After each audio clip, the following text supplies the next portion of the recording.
The S25 Edge has a big problem. Well, actually has more of an ultra problem, and that is this phone, the S25 Ultra.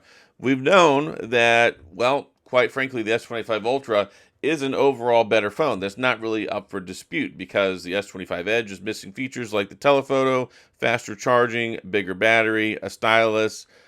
There you go. You got a couple of things. However, I absolutely love the S25 Edge, and I've been carrying this around, using this ever since it came out. I took my SIM card out of my S25 Ultra. I love this thing. But when you look at it on paper, when you look at it abstractly, and not just like, okay, take away my attachment to actually enjoying carrying a smaller phone, on paper, it doesn't make a lot of sense to buy it whenever you can get this phone for basically the same price or cheaper. And that's just facts. So the S25 Edge is $10.99, right? It came in just over the S25 Plus, which is $9.99, also a good deal. And then we have the S25 Ultra, which is $12.99. So you're like, okay, $200. Is there enough trade-off here where you can go, okay, do I care about the S Pen? Do I care about the telephoto? Do I care about the bigger battery? And honestly, the battery life on this has been lasting me all day. I haven't had any problems with it. So I don't really have any concerns there from my own personal use. And I think most people interested in it will find that it lasts them all day as well. However, the problem is whenever you look at this phone and you can get it for cheaper than this phone. So right now, Samsung actually has a deal where you can get the S25 Edge, normally $10.99, you can get it for like $10.44. It took like $55 off. Not a big price drop. However, you can get the 512 for that price. So you can get the 256 or the 512. If you just don't want the extra storage, I guess you could go that route. But, 512 for which is normally a little bit more expensive. That does make it more palatable. Plus, they've got the $630 of trade-in credit maximum, of course. I've got an affiliate link in the description if you want to buy either one of these phones, because both these phones are amazing.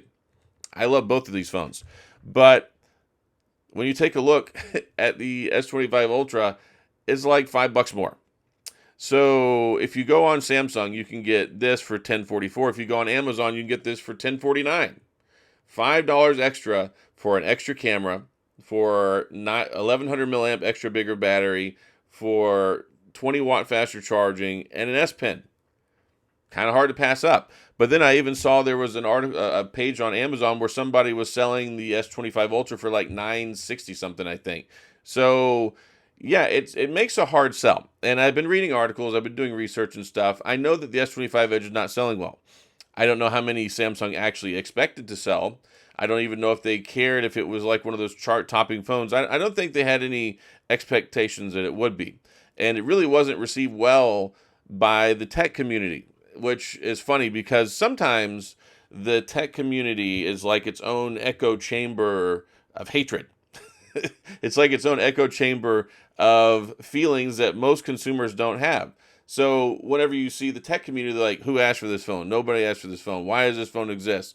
They took away this, this, and this. I'm like, well, no, they didn't take away anything. All those features that you wanted describe the Ultra, which exists and you can buy.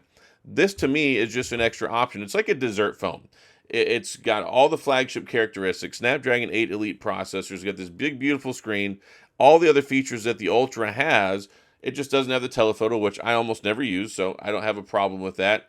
My other daily driver, the Motorola Razr Ultra, also doesn't have telephoto, so that tells you it's not just this phone.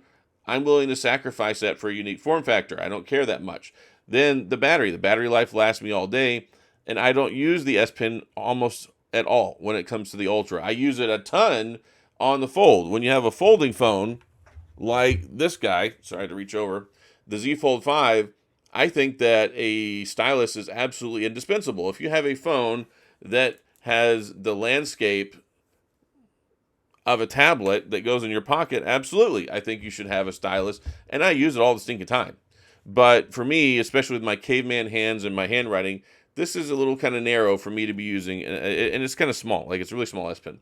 So when it comes to the Edge, I think that it's a viable phone. I think that people who want it will probably enjoy it. And I've had so many people that showed up in the comments and they're like, I went and looked at it in person like you told me to. Because I told people, I said, if you are entertaining buying this phone, drive, walk, run, ride your bike, go to Best Buy and go look at it in person, because they don't have those big security apparatuses on it, or apparati. It has just a little security sticker connecting it to it. So you get to hold and feel the phone as it's intended to. And you can see it is so refreshing. Every time I pick this phone up, and I've been using this phone for over a month now, and if I pick up my S25 Ultra, I didn't really care or notice before how heavy and bulky this phone is. Like it's a heavy phone. It's over 200 grams. Same thing with the iPhone. And I got this new UAG case that got sent out to me that I've been testing out, and it makes the iPhone even more of a brick. I mean, we're talking like probably 250 grams. We're talking over half a pound when it comes to a phone. So then you pick this up, and it's so refreshing. But I think the phone has a little bit of an image problem. And then, of course,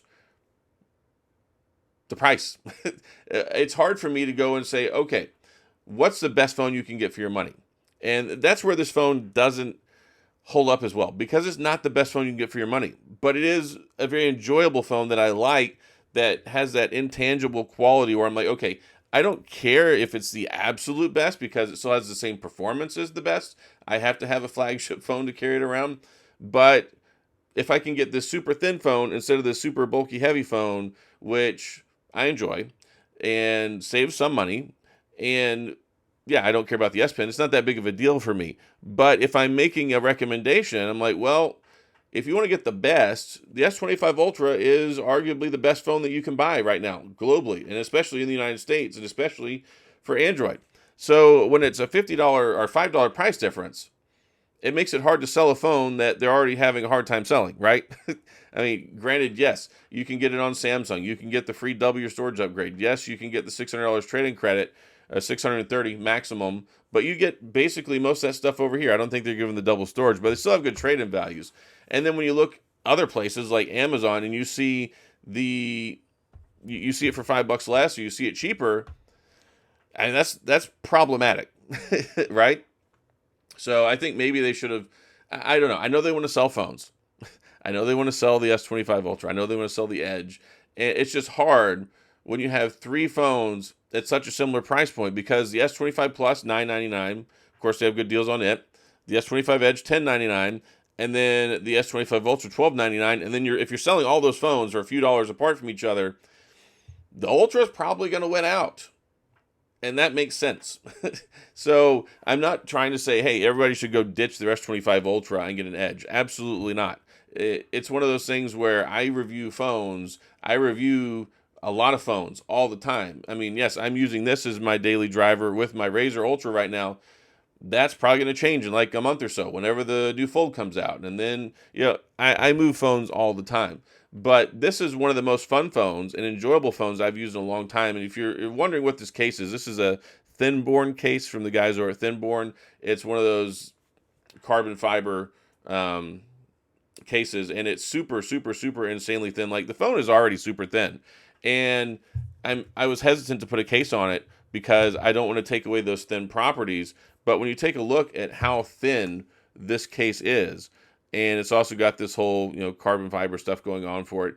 It looks nice. It's very complimentary. It's super lightweight, and it's MagSafe compatible, all that stuff. And it's made here in Texas. Well, designed in Texas. It's made in China. But anyway, I've really been enjoying using it on my phone because it adds basically like no heft whatsoever. So you still get to keep that super thin form factor. You get this stylish carbon fiber looking case, and I like it. But back to the moral of the story, I don't think they're selling well, and Samsung's not doing themselves any favors at all. So I get a lot of people that ask me about this stuff all the time. But yeah, the S25 Ultra is still the best phone I think you can buy. It's just that good. And if it's $5 more than this phone and has all those extra features, it's basically a no-brainer. Like, it makes it really hard for people to look on a website and go, okay, should I get this? Like, should I buy the card with all the bells and whistles? Or should I buy the one with less bells and whistles because it has a different color, right? And that's kind of what you're looking at here. When it comes to phones, I mean, yeah, there are some different colors. There's not really even hardly any colors here. But to have a phone that takes features that you would normally have in the Ultra and you don't have them here for the sake of having a phone that's basically 3 millimeters thinner and weighs significantly lighter, that's an offset that some people are willing to make. And I mean, I don't have a problem with it, and I don't have a problem with this phone existing. I like it a lot. I made a lot of videos about it, and so many people have come back and said, I was wrong. Like, I thought it was stupid. I went and looked at it in person, and I bought one, or now I want one, right? So That's one thing I like, though. And that, I want to end on a positive note. I'm glad that we have choice. I'm glad that we have options. I'm glad you can go and pick between the S25 Ultra, the S25 Edge, the S25 Plus. Those are three great different options with the same chipset, with the same beautiful looking screen that offer tremendous value and performance and power. And then you can still get the regular S25 if you want that, and it's significantly cheaper. So one reason that I like Samsung, they make a lot of options, a lot of different flavors for a lot of different folks. But yeah, it's a hard sell.